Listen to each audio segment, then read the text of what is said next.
Cultural চেঞ্জের কথাটা আপনি দেখতে পাবেন যে ঢাকা সহ সারা দেশে, শুধু ঢাকা না, সারা দেশে দেয়ালে দেয়ালে তরুণরা লিখেছে যে তারা কী ধরনের বাংলাদেশ চায়। একটা কালচারাল চেঞ্জের কথা তারা বলতেছে যে একটা আমরা দুর্নীতি চাই না, হ্যাঁ, এটা তো একটা কালচারের প্রশ্ন। আমরা হচ্ছে এক ব্যক্তির হাতে সকল ক্ষমতা তুলে দিতে চাই না, আমরা জবাবদিহি চাই, হ্যাঁ।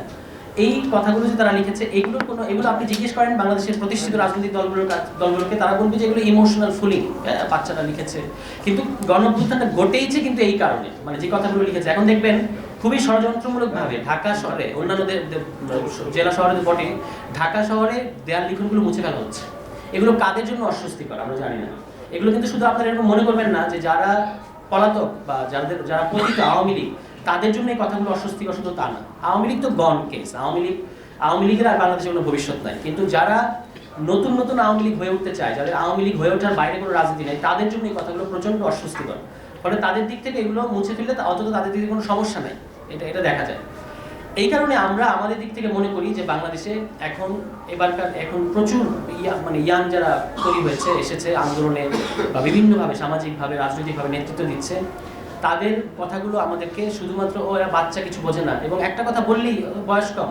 এখন আমাকে ধরেন আমি একটা কথা কোথাও একটা গিয়ে দায়িত্ব নিয়ে বললাম যে আপনার বয়স কত, এই ধরনের প্রশ্ন করে, খুবই অফেন্সিভ প্রশ্ন। এবং আমার তো তাদেরকে জিজ্ঞেস করতে ইচ্ছা করে যে ফরাসি বিপ্লবের সময় আপনার বয়স কত ছিল। আর ফরাসি বিপ্লবের সময় আমি জন্ম নিয়ে বলে কি আমি ফরাসি বিপ্লব নিয়ে আলাপ করতে পারবো না, 1971 সাল নিয়ে আলাপ করতে পারবো না? এই যে কোনো একটা প্রশ্নের ভেতরে না ঢুকে বয়স দিয়ে বিচার করা, এটা হচ্ছে মানে অলস রাজনীতিবিদদের একটা সমস্যা। এটা আমি খুবই ফেস করছি, কারণ আমি আপনাদেরকে বললাম, কারণ আমি যেহেতু প্রচুর বিভিন্ন জায়গায় আমাকে কথা বলতে হয় এবং বর্ষিয়ান রাজনীতিবিদদের সাথে বসতে হয়। তো বর্ষিয়ান রাজনীতিবিদ যারা বলেন যে আমাদের 36 বছরের রাজনৈতিক অভিজ্ঞতা, কিন্তু আমি দেখছি যারা 36 দিন ধরে রাজনীতি এসছে তারাই তো তাদের যে রাজনীতি বেশি বোঝে, ভালো বোঝে। 36 বছর ধরে তারা কি দিলেন বাংলাদেশের রাজনীতিকে?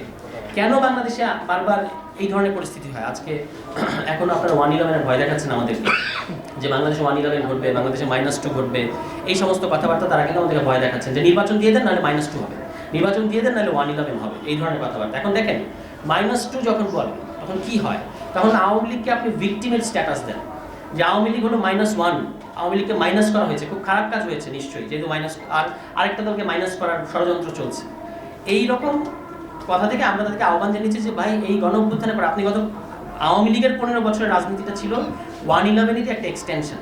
111-এ যে বিরাজনীতিকরণের একটা প্রক্রিয়া ছিল, আওয়ামী লীগ সেটাকে কন্টিনিউ করেছে।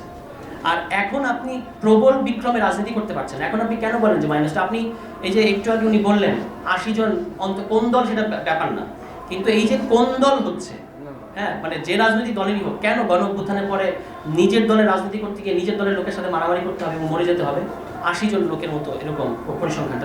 এটা কেন হবে? এটা তো হওয়ার কোনো কথা ছিল না। তাহলে আপনি এতই বেশি এখন রাজনীতি করতে পারছেন যে বীর দলকে চাঁদাবাজি তো করতেছেনই, পাশাপাশি নিজেরা যেহেতু অন্য কেউ নাই, নিজেরা মারামারি করে মরে যাচ্ছেন, ঠিক আছে? তাহলে আপনি কিভাবে বলেন যে বাংলাদেশে এখন বিরাজনীতিকরণ প্রকল্প চলছে? এই ধরনের আন্ডারস্ট্যান্ডিং থেকে সরে আসা উচিত।